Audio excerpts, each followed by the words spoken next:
All right, we need to do a little bit of a debate recap because this was absolutely insane last night. And yes, Kamala Harris wiped the absolute floor with DJT himself. It started out right from the get-go. Kamala Harris, Donald Trump took the stage. Donald Trump walked behind his podium and stood there. Usually they meet in the middle, shake hands, and come out swinging.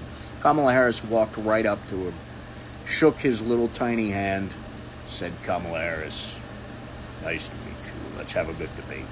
And he said, "Yeah, have fun." They went about it. The first question was about the economy, obviously, and whether or not it was better 4 years ago than it is now. Kamala Harris answered by saying she had a plan of a opportunity type economy for the United States, which is stimulating the small businesses, giving them a $50,000 tax deduction for launching new businesses, expanding the $6,000 tax credit, and she has all these other things as far as taxes are concerned, raising the taxes on the richer and stuff like that. We know her economic plan. She actually has a plan. Trump's response to the economy question was, there are millions of people coming in through the border and the immigration's out of control. They're all coming from insane asylums, from prisons. They're gang members, they're murderers, they're all this other stuff. And they're taking over our towns. He alluded to Aurora, Colorado. And then he starts talking about how Kamala's dad is a Marxist professor and how she's a Marxist, and totally sidetracking, totally dog and pony show that you hear at every freaking thing, but not one reference to actually the question that was asked or a solution for the economy in any way, shape, or form. Question 2 is about abortion. Now, this should be easy. Donald Trump is very, very, very proud of overturning Roe v. Wade. That is his prime accomplishment, backed by the Heritage Foundation, and something that everyone, according to him, everybody has wanted to put it back to the states for 52 years. Legal scholars, Democrats and Republicans alike, and all of that other stuff, and just typical pure bullshit, unadulterated lies. That's just the way it is. Kamala Harris responded by saying, that is not true. Nobody wanted that. Do you think a pregnant woman who is having a miscarriage, who goes to the hospital, and the medical providers refuse to help her, so she's stuck in a parking lot bleeding out because medical providers are afraid to be prosecuted, thrown in jail, and everything else because of these bans that are put in place because of Trump policies? And that right there there was no answer for that. That's something you cannot argue with. And Trump is still very, very proud of stripping women's rights away from them and putting numerous women in danger health-wise with his ban. And he promises to make it worse.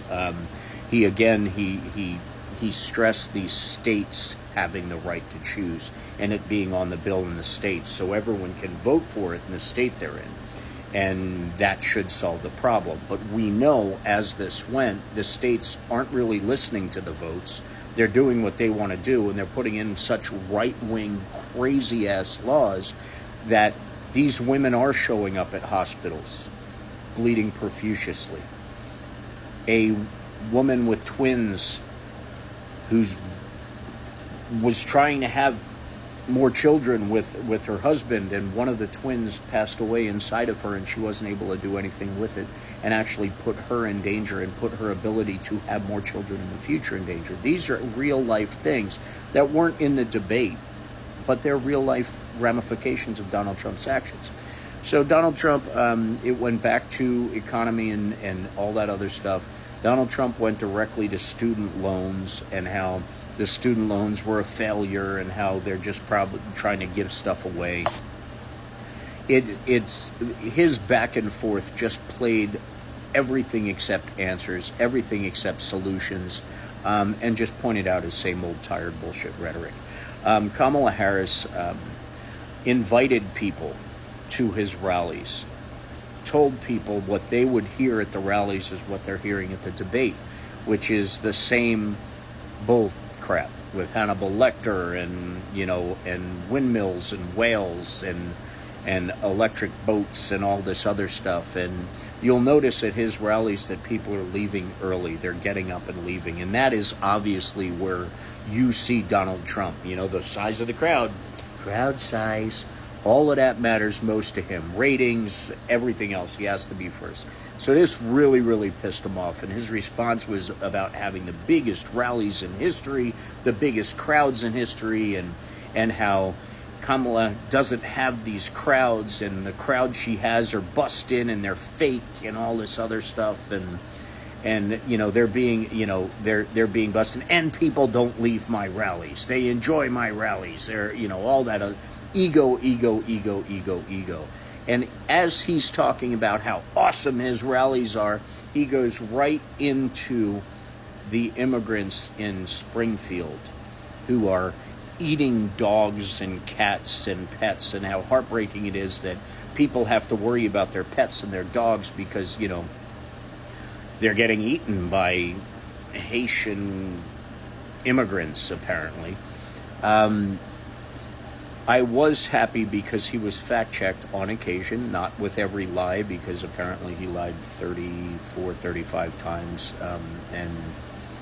and Kamala Harris didn't lie, but said something that wasn't a full truth once, apparently, what fact checkers said. And they actually said, they contacted the city manager of Springfield to get confirmation of whether or not that was actually happening. And they said, absolutely not, it's not happening. There's been no credible claims and or proof that any of that is happening anywhere in Springfield or anyone else. Which, of course, Trump's response was to argue with that he saw it on TV himself and people are telling him. And he went down that road, which basically, argues against the facts of reality here. He then basically went into the closing. His closing question was about January 6th. And he stood behind his statements that he had nothing to do with January 6th. He was essentially asked to come down and make a speech, and all hell broke loose. And it was all Nancy Pelosi's fault and the city manager's fault for not having security, because they were in charge of the security. And if it weren't for them, none of this would have happened. And, but it wasn't his fault. He was just there to have a speech, which for months and months before him and, Marjorie Taylor Greene and Josh Hawley and Jim Jordan, all of his little co-conspirator, lackeys were hyping up coming down to January 6th. It'll be wild, and we've got to fight to keep our country, and we got to take our country back, and blah, blah, blah, blah, blah. And it was just going like that. And that's just the typical Donald Trump stuff. Kamala Harris wrapped it up beautifully. And just talking about wanting to take the country forward, talking about, her plans and what she plans on doing with this country.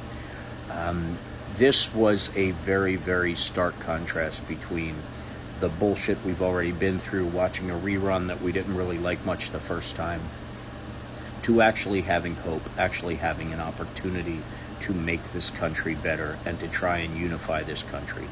I believe that Kamala Harris wiped the floor with Donald in so many ways, and there will be so many different claims coming out of the right side about how, she cheated on the debate or what have you, totally ignoring the fact that she's been a prosecutor her whole life. She was a senator. She's been arguing cases with no notes, with no backup, with no help, against people 1,000,000 times more intelligent than Donald J. Trump.